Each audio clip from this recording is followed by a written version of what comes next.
got into an industry where I was able to build agencies and grow people and help thousands of families in Maryland, Pennsylvania, West Virginia, D.C., among other areas. And I was able to see a lot of stuff, what happened in households and what happened in families. So starting in about 1998 or so, my wife and I, after trying to have children for about 9 years, we couldn't have kids, so we started adopting children. So right about 2004 or so, when we adopted our sixth child, we realized that our house started to shrink. Anybody with lots of kids understand that sometimes your house starts to shrink. So we were talked into looking for a house. We couldn't find a house that was big enough to house 6 kids very easily, so we decided to build a large house in the woods. Fast forward to about 2007 or so. My son and I were out in the woods one day, and I'm from Lansdowne, Lakeland area, so those in the city, county area, you know where that is. So I'm a city boy, if you will, but we built this house in the woods, and my son and I, my oldest son and I, were out trying to clear some paths in 6.5 acres of ground. Not to say that I have a clue what it's like to create paths in woods, because I'm from the city, you know what I'm saying? So I'm out there, I've got a hatchet, and I'm clearing out these paths, looking like I know what I'm talking about. My son's about 10 years old at the time. And all of a sudden, I disturbed a nest of yellow jackets. Ooh, can you feel my pain? So the yellow jackets start swarming, and Matthew, our oldest son, being a 10-year-old or so, he decided to run. Well, 10-year-olds typically run faster than guys my age. I started to run. We're about an acre and a half away from the house, and I am being torn apart by these things, all over my shirt, all over my pants. So I run closer to the house, and I realized that they would keep stinging me. So if you can imagine this, I started stripping. Taking off my shirt, yes, taking it off. I didn't do the underwear thing, but I stripped off my pants because they were going through my pants. They were going through my shirt. They kept stinging me, so I fall down on the driveway, gasping for air because I'm running, an acre and a half away from the house, and I thought I was going to die, not from the bee stings, but from being out of breath. Now, let me tell you, I've been allergic to working out for most of my lifetime. Huge. I mean, if I would even go past a gym, I get the shivers, and I break out in hives, and I go into all these kind of gyrations because I thought only studs go to gyms and work out. So I'm not exaggerating. I'm on the driveway, staring up at the sky, trying to breathe because I was very much so out of breath. Well, that day created an aha moment in my life in a couple of different ways. And that day I realized that there was not going to come a time in the future when I would not outrun yellow jackets. So I started a workout routine that now is about 5 to 6 days a week, every week, and I dare say that any time I get swarmed by yellow jackets, I will outrun them this time because I'm in better shape. Now, that shares a concept that I want to share with you right now. People in your life and people in my life do not change because they just want to change. They change because there is a why in their life, W-H-Y, a why in their life that's huge. Let me share another story. When we're talking now probably back in 2002 or so, my wife and I were, in quotes, done adopting children.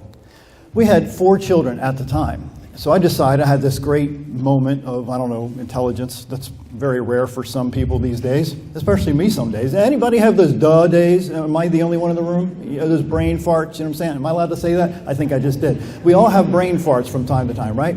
So I decided this brilliant idea, since we were done adopting children, that I was going to have start a talk, have a meeting, and invite hundreds and hundreds of families to come and hear our story about traveling overseas and adopting 4 orphan children.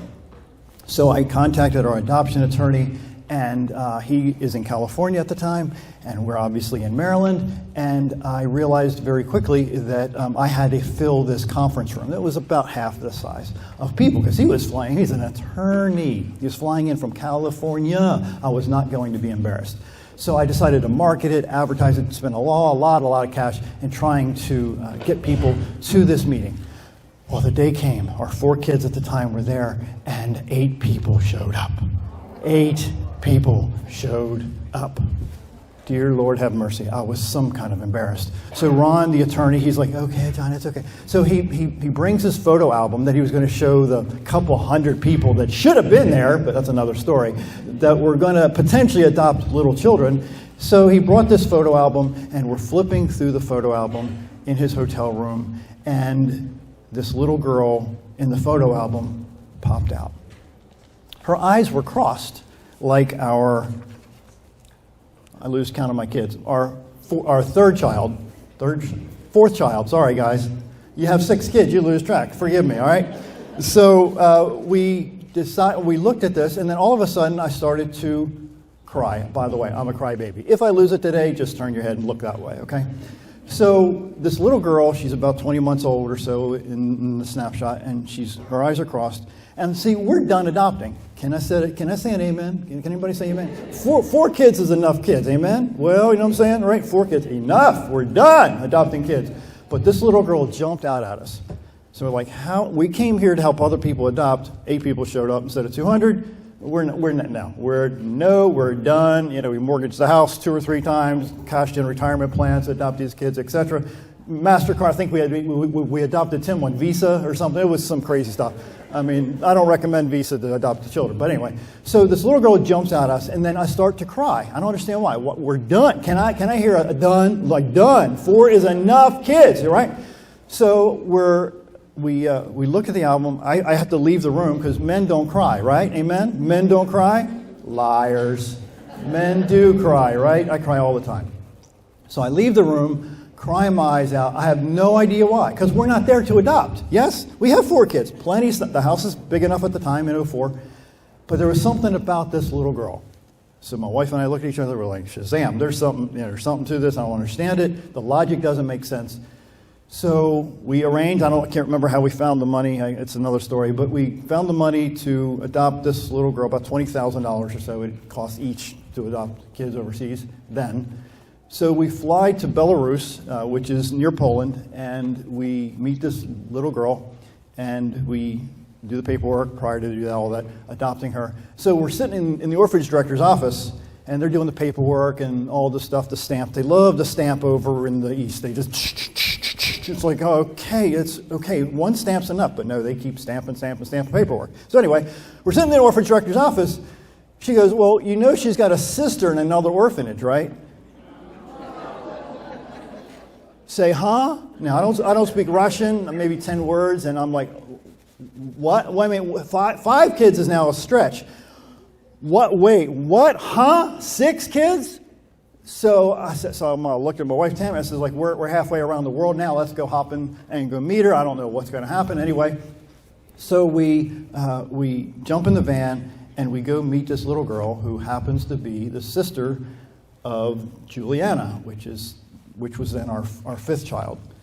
So making even a longer story short, yep, we're insane, we're crazy. We did the paperwork and went back and adopted our 6th child. Now, I go back to the story of running from the bees. Right around that time, Juliana, at age 5, got cancer. A rare form, and she went through treatment and beat it. To make a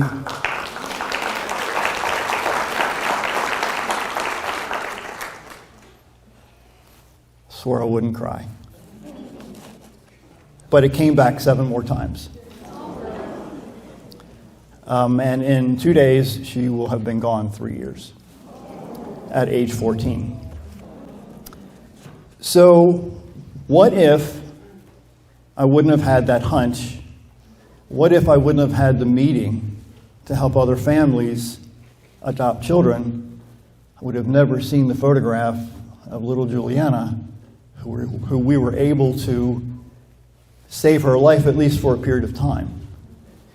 You see, your why gets you out of bed. The people that you serve every day, the people that, I'll be a little blunt, don't know that they don't know. I'm sure you have at least one client that doesn't know that they don't know. Can I be a little bit more bold there? About as dumb as a tree?